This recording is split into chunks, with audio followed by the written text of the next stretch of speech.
2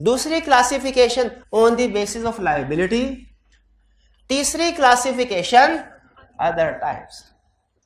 ठीक, पहले तो इजी वाली पढ़ ले, अभी नहीं बढ़ जाएगी। Types of company on the basis of liability. On the basis of liabilities company की 3 टाइप्स हैं। पहले लिमिटेड बाय शेयर्स, जिसमें लायबिलिटी कितनी होती है? दूसरा लिमिटेड बाय गारंटी, जिसमें लायबिलिटी कितनी होती है? Agreed to contribute to winding up. Clear? और तीसरी टाइप है अनलिमिटेड, ऐसी कंपनी जिसमें मेंबर्स की लायबिलिटी अनलिमिटेड होती है। इंसान की नेचर है ना, फितरत, इसमें बगावत है। इंसान को जिस चीज से मना किया जाए ना वो भी करता है। ठीक है, जिस चीज से मना। तो अब मैं आपको एक चीज से मना करने जा रहा हूं। टाइप्स है ना, देखिए, तो टाइप्स में हर तरह की टाइप ऑफ कंपनी बतानी है। अगर पाकिस्तान में 1000 कंपनीज एक दिन में रजिस्टर्ड हुई, जो कभी नहीं हुई ना कभी होंगी, फर्ज कीजिए 1000 कंपनी रजिस्टर्ड हुई, 990 कंपनी टाइप 1 की हैं, 5 कंपनी टाइप 2 की हैं, 3 कंपनी टाइप 3 की हैं, और 1 कंपनी फॉर एग्जांपल टाइप 4 की या 5 की। तो मैंने टाइप्स पढ़ाते हुए आपको सारी टाइप्स पढ़ानी, ऐसा ही है ना, मेरा फर्ज है। लेकिन एग्जाम में अगर क्वेश्चन उसने हमेशा 2 टाइप्स में से पूछे हुए हैं, तीसरी टाइप में से कभी कोई क्वेश्चन ही नहीं पूछा, तो मैंने बता तो देना है आपको कि ये टाइप भी दुनिया में है। लेकिन क्या आपको अपना सोचने का ज्यादातर टाइम उन 2 टाइप्स पे लगाना चाहिए जो आई कैप हमेशा पूछता है, या उस एक के ऊपर जो थोड़ी अजीब सी टाइप है लेकिन आई कैप ने कभी पूछी नहीं? बताइए। शाबाश, तो समझ गए, ये 2 टाइप्स हैं। लिमिटेड बाय शेयर, इसके ऊपर सोचे जितना सोचना है। लिमिटेड बाय गारंटी, इसके ऊपर सोचे जितना सोचना है।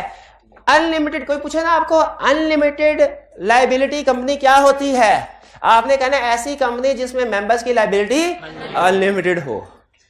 वो कहेगा और, आपने कहना बस एक ये, और एक और भी, सिंगल मेंबर कंपनी क्या होती है, आपने कहना जिसका एक ही मेंबर हो। वो कहे और, आपने कहना बस हमारे सिलेबस में ही इतना है, जितना सिलेबस में उतने हम पढ़ेंगे ना।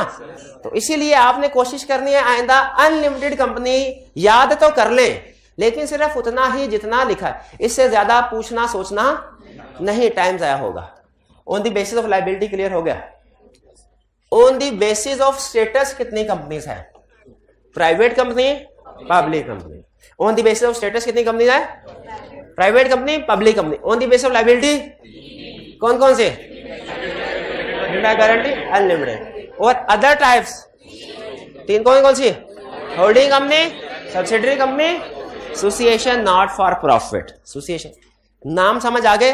जरा फिर से नाम बताइए। टाइप्स ऑफ कंपनीज क्या है? On the basis of status कौन सी है? Public company, private company. On the basis of liability, limited by share, limited by guarantee. और other companies, holding, subsidiary, association not for profit.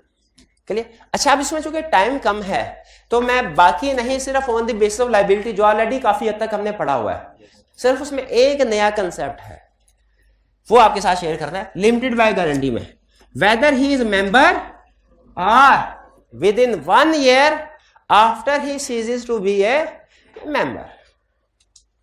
Clear? ये सुन लीजिए, ये इसका लिमिटेड बाय गारंटी में गारंटी दी होती है। लिमिटेड बाय गारंटी में क्या होता है? 3 मेंबर्स है, गारंटी देते हैं बैंक को कि अगर वाइंडिंग अप हुई और लोन पे ना कर पाए तो। अब जरा सिचुएशन, ये 3 ABC है, इनमें जो मिस्टर बी है ना वो बड़ा शार्प है, वो बड़ा चालाक है, शातिर है। ए, बी और सी तीनों बैंक के पास गए लोन लेने के लिए। बैंक ने कहा तुम्हारी कंपनी लिमिटेड बाय गारंटी है, गारंटी दो, मैं तुम्हें 10 मिलियन का लोन देता हूं, गारंटी दो। अगर कंपनी लोन पे ना कर पाई तो तुम लोग पर्सनली इसको पे करोगे। ए ने कहा मैं देता हूं गारंटी 4 मिलियन की, बी ने कहा मैं गारंटी देता हूं 5 मिलियन की, सी ने कहा मैं 1 मिलियन की गारंटी देता हूं। गारंटी दे दी, बैंक ने 10 मिलियन का लोन दे दिया। इन्होंने बिजनेस चलाया, बिजनेस पहले ही प्रॉब्लम में था, तभी तो लोन लेने की जरूरत पड़ी, बिजनेस आगे नहीं चल पाया। इन्होंने पहला महीना पूरी कोशिश की